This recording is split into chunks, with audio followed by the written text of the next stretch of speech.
कांग्रेस का अधिवेशन जो था, मैं तो ये सोचता हूँ कि गुजरात में होने का अपना एक मतलब है, और वो ये कि ये महसूस मैं सिर्फ इसलिए नहीं कि हम वहाँ गए, वहाँ से जो लोग हरियाणा से भी वहाँ गए हुए हैं उनसे भी मैंने पूछताछ की है, क्योंकि वो सिर्फ अहमदाबाद से नहीं आए, कोई वडोदरा से था, कोई कच्छ से आया हुआ था। तो वो ये कह रहे थे कि लोग ज़्यादा अब खुश नहीं है इस सरकार से, और वैसे भी 30 साल से जो एक ही प्रकार सी पद्धति से सरकार चलती है, तो लोगों में ज़्यादा संतोष नहीं है कि इनका जो काम है वो इन्होंने अपने जो वायदे किए थे उनके अनुसार। और दूसरा, स्वभाव से भी आदमी ज़्यादा लंबा किसी भी चीज़ कैसी भी हो, कोई भी उसको ये कहता बहुत हो गया, अब दूसरा कुछ सोचो, ये भावना भी है। तो एक तो ये है, और ज़्यादातर वहाँ के जो कांग्रेस अधिवेशन की जो बात है उसमें ये ज़रूर है कि एक तो जो विशेष जोर और विशेष नज़र जो रखी गई वो 2027 में होने वाला गुजरात चुनाव की है। और दूसरा जो मैंने देखा है वो कहीं ना कहीं ये भावना भी लोगों में जागृत हो रही है आहिस्ता आहिस्ता कि संविधान की जो भूमिका है वो लोगों के मन में ये है कि इसमें भी कुछ ना कुछ बीजेपी की जहाँ जहाँ सरकारें हैं वो उसका निर्वहन पूरा वो कर नहीं रहे जैसे कि होना चाहिए। और इससे लोगों के मन में अपने आप ये भावना आती है कि किस पद्धति से ये आगे चलेंगे। उसमें समाज को बांटने की तो मंशा नहीं, ये सोच है आम जनसाधारण की, जातीय आधार पे, धर्म के आधार पे। और ये भी भावना है लोगों के मन में कि कहीं हमारा जो प्रजातंत्र है उस व्यवस्था को तो कमजोर होने का खतरा तो नहीं है।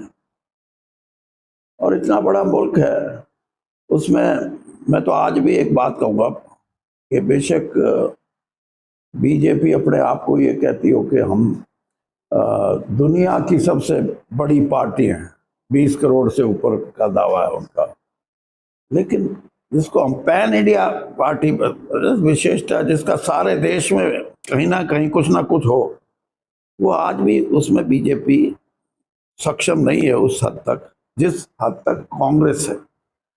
ये अलग बात है कि संख्या में कांग्रेस कम हुई है इन 10 सालों में, लेकिन है देश के हर कोने में।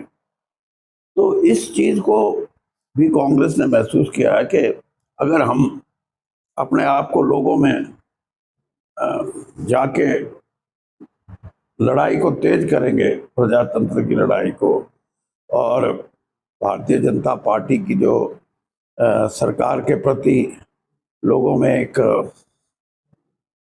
विश्वास की धीरे धीरे कमी हो रही है, तो उसका फायदा उठाया जाए। और ख़ास तौर पे आप ये भी देखो कि जो काऊ बैठ जिसको बोलते हैं, हिंदी में क्या बोलेंगे,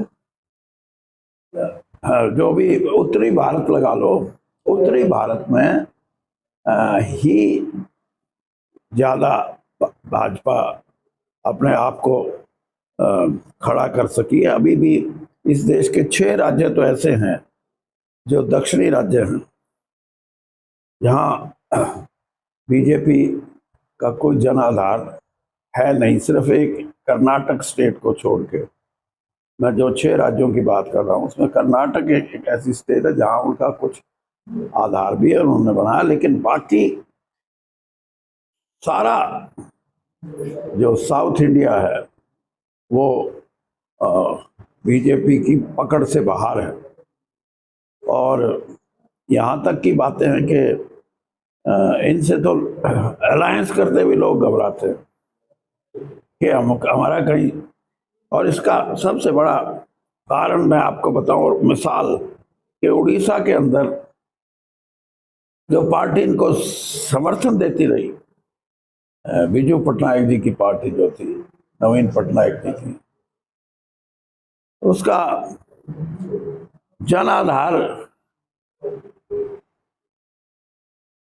यानी खत्म हो गया तो नहीं कहता मैं, लेकिन बहुत घट गया। और उसका घटने का कारण यही था कि उन लोगों ने ये स्वीकार नहीं किया कि नवीन पटनायक की भूमिका बीजेपी के साथ कुछ विषयों पे उनके साथ वोट देने की रही।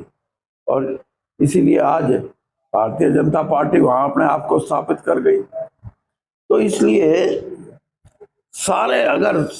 सारे संदर्भ में आप देखें तो एक नया राजनीतिक दृष्टिकोण उभर के आ रहा है कि भारतीय जनता पार्टी जिस भी क्षेत्रीय दल से समझौता करेगी, वो क्षेत्रीय दल अपना अस्तित्व बचा सकेगा या नहीं बचा सकेगा, ये प्रश्न चिन्ह है। आज नीतीश कुमार जी के सामने भी ये सवाल है कि ये जो चुनाव होगा, इसमें बीजेपी की ये प्रयास है। लोग भी इस बात को समझते हैं कि जो 20-25 साल से मुख्यमंत्री की भूमिका निभा रहे हैं, क्या बीजेपी सारा कुछ उनसे छीन तो नहीं लेगी।